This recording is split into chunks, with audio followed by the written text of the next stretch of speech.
Hello, I'm Accountant Annie, and this video is about a conversation I had with my boss restaurateur Ron on seating capacity and seat turns. Come and listen to my story.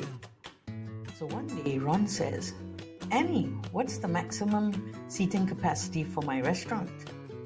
And I say, well, it really depends. He's like all confused and says, oh yeah, on what? Let me explain. Seating capacity depends on, firstly, the number of seats. Next, the time taken to order, prep, and serve the food. For example, with fine dining, ordering and food prep could take more time, and with fast food, much less. The third point looks at dining duration. For example, dining is quick at the hawker center, and if it is at a restaurant, a two-top, meaning 2 packs at the table, will take a shorter time dining than if it was an 8-top.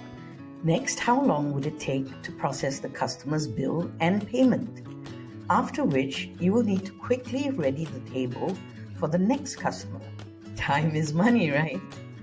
So to calculate the maximum seating capacity, we will need information like total seats, operating hours, and processing time per customer.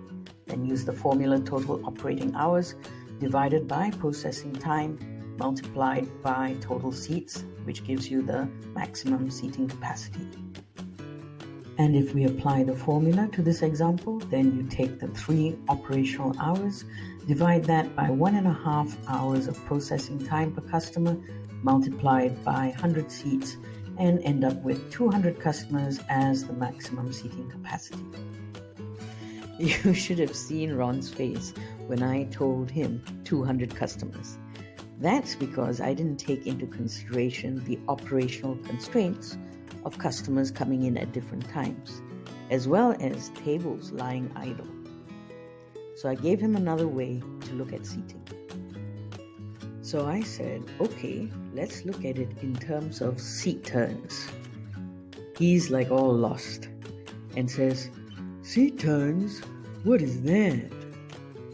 A seat turn is the number of customers that sit on a seat during a particular period, for example, lunch. It is calculated by taking the total customers divided by total seats. Here's an example, 70 customers, 100 seats gives you 0.7 seat turns. So now Ron is totally clued in. He even explains that if the seat turn is 1, it means that all seats were occupied once.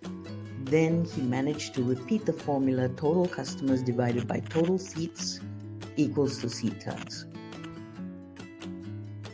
Ron was on a roll and further explained how if the seat turn is less than 1, that the restaurant is less than full. And if it's more than 1, it is very full. By Jove, he's got it. Now, just when I thought Ron was on a roll, he implied that seat turns is too complicated and not worth the effort. So I explained further. Firstly, it's very specific. Which is better, to say 4 or 1.2 seat turns? It also can communicate the sales potential so quickly and precisely. Finally, you may also use it to express the past, present, and or future sales potential. Now Ron has got the point and has the great idea to add seat turn information to the monthly report. Wow, Ron has come a long way in understanding maximum seating capacity, which is operating hours divided by process time multiplied by total seats, and seat turns, which is total customers divided by total seats. So that was my story of how Ron came to know about seating capacity and seat turns.